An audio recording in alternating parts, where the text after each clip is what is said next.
This is the podcast that we ask our guests from in front and behind the camera, how did they get their foot in the door? What was the key to unlocking their success? What's their story? Our guest today is a BAFTA winner. She burst onto the scene with her feature film debut Ratcatcher, but you may know her best for You Were Never Really Here, starring Joaquin Phoenix, or the critically hailed We Need to Talk About Kevin. We chat about finding her passion, her dark Scottish sense of humour, which always seems to creep its way into her movies, and her latest, Die My Love, starring Jennifer Lawrence and Robert Pattinson. Our guest today is writer-director Lynne Ramsay. The films you've written and directed I just love the tone. They always look beautiful. The characters are always interesting, character-driven, dark, funny. In terms of Ratcatcher and going back to the beginning of your career, how did the love of film and writing and becoming a director, how did that all begin for you? I think I was always into... Well, my mum and dad were really into cinema, films, so I saw loads of films when I was a kid, listened to loads of music. Then I was, I painted a lot, I was, I did photography, I did cinematography, so it sort of evolved from there. And so I had a pretty good understanding of the language, of thinking in images. Then I was really always went to sound classes at film school, so I was always really interested in sound. And it just kind of started from there. It kind of evolved from there, because I thought I'd probably either go to the Royal College of Art to do photography, fine art photography, and I ended up as a filmmaker, so it was a sort of kind of, one of those journeys that you don't expect, And it's worked out very well. Obviously, we're here. You've got this amazing film, and I did see that you did train to be a camera operator, and you kind of was that ever? Did you ever think maybe you would do that and that would be your route, or? Yeah, I trained to be I went to when I was at film school. It was there as a director, to light and the camera, you know what I mean. But as soon as I got there, I was like, I'd done a fine arts degree, I was like, I can only. It was the wrong course for me. I felt, because it was like I was really about as a photographer, I was looking at the world in a certain way, you know what I mean? So it felt like easier for me to get away in a different way. But I enjoyed what I learned, because I knew all the time. I became, that it's good to know every part of your skill, So it was good for me, Of course, yeah. and that being your route in. Do you have any advice for anyone that's trying to maybe get their script made or get into the directing seat somehow? Well, it's a tricky I don't know one, if I'm I the know. best person to give advice, but I think if you get something that, if you stick to your guns, if you try to do something that everybody likes, it'll never happen. That's what I think. Yeah. I guess you just gotta, because I myself am an actor, and doing the podcast was kind of like this is a way in as well to chatting to people like you, kind of finding your route and then 100% going for it, I guess. Well, that's what I think. I mean, it's like I kind of think that when I've really sort of stuck something out, and even if people said no, you can't do that, or there's not enough money for that, then I'm like, oh, well, I'll make it a bit shorter and we'll get enough money for that. There's a way in, so I think it's, and also if you really want to make a piece of interest in cinema as well, it's going to be challenging, but you've got to be kind of resilient, and keep at it, 100%. Do you have, before this all began and you started this journey, did you ever have anything else that you were going to do? Maybe you're going to do pottery or maybe an artist, or was there another route that you almost took instead? Probably a painter, yeah. And sometimes I wish I had, you're a bit like, oh my God, this is so There's hard. still time, you could do a bit of both. Yeah. Often, Your movies, though, they do look like paintings, and this film, not shot on widescreen, and afterwards I was thinking, oh, it wasn't in widescreen. Was that to do with it making it feel claustrophobic? What was the thought process behind that? It really was dictated by that house, because Seamus McGarvey, the DP, and the cameraman, and we went into that location, and we're both going to scope, because I used that. And, I've used different aspect ratios, but basically I thought that we were both looking at it, thinking that, and then the house was very, very it felt very boxy, and it was great to see the doors, so they could move in and out the doors and stuff in a certain way. I could see I could use this space in a certain way. It was a bit like a trap, you know. So I'd never shot Academy, you know, and actually I was like, it's a portrait frame as well, and it's very much a portrait film. So we did tests and kind of like, you know, worked really well in the house, and then I took the camera outside and I was like, oh my God, we should have shot summer school. You have to, every aspect ratio is like a different kind of language in a way, you know, so you need to be, you know, like, you kind of learn a new language, but yeah, we came, it was out of the location and it seemed like right for it, yeah.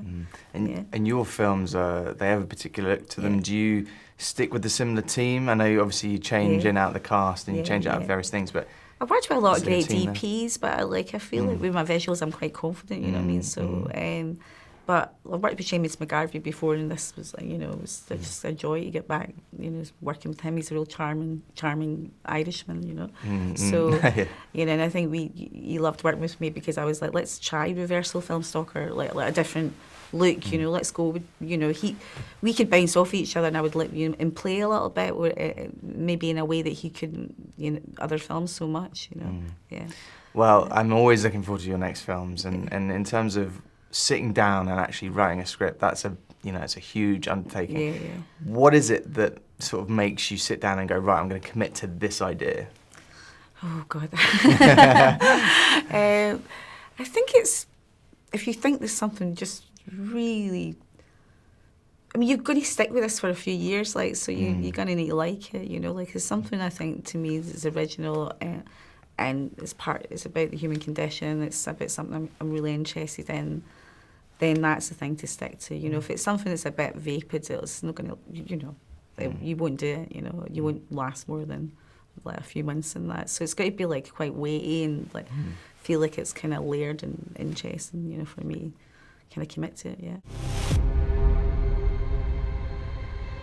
Grace, if you're having a hard time, I feel fine.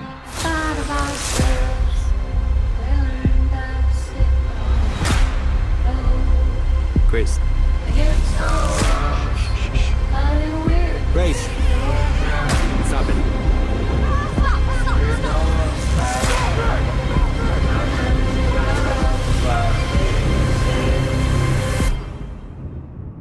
Don't be nothing but big old hearts dancing in our eyes.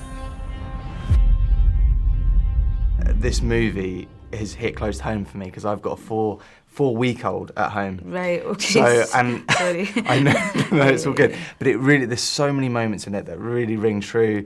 And like, you know, 4 weeks ago, I would have been like, is that what happened? You know, maybe that's the thing. This is based on a book, but for you writing a script, how did that come together and how did that land on your desk? Well, it was kind of, Jen sent the book, like Jennifer Lawrence sent the book. I was like, I'm not going there because I've done Kevin. I wouldn't say that. It just said that I was thinking, how do I think myself into this? You know, and I was on a different project as well. You know, films keep changing and whatever. But it was, it kind of landed like that. She kept asking me, and then I was like, I need to find my way into it. And I'm glad what you said just straight away, because, you know, it was like, you know, people were, you know, you look at the back of the book, it's a postpartum depression film, book and stuff like that, which is actually isn't it? It's like, you know, there's loads of things about the relationship. It's about the relationship, about the baby, but about the whole disintegration of, like, what they expect, their expectations and stuff. So I sort of saw it as a love story, actually. Yeah. And it's funny. Yeah. Which is and not I what wanted to make expected. it funny. Yeah, that was a big deal. There's moments and really real moments between the two of them where you kind of think, wow, that I can see myself in that situation, or I've been in that situation. Yeah. I mean, when it comes to, you know, Jennifer Lawrence sending you a script. It was the book. Actually. The book, sorry, and then obviously you write the script. But when you get an actor coming to you with that, does that happen often? That seems like quite a nice thing, especially if it's a good project, a good book. It can sometimes happen, but you know, I think as a filmmaker, you've always it's a material, you know, like it is, you know, and it can be like flat. You know, waking up with an email from Jennifer Lawrence is kind of fun, you know, it's like really, you know, but in a beautiful way. But to me, it's always about what the material is, you know, and so I responded to the material, and then and she was up for it. She was up for going that far, so that was. You're thinking, well, that's interesting. Oh yeah, there's moments in this film I was like, Yeah. We're going there. Amazing. In terms of, Jennifer Lawrence was obviously attached early on, finding that partner, finding Robert Pattinson for this. Yeah. What was the casting process? Because a lot of your movies, you have amazing casts. How did you find him? I just thought of him. I just thought he's doing really interesting work. I think he's amazing. I think he's got loads of range. I think the way he's going is like more and more interesting. And I thought, and I spoke to him, and he's a really down to earth guy. And I think he just had a kid as well, and I think he understood as well. He'd some he'd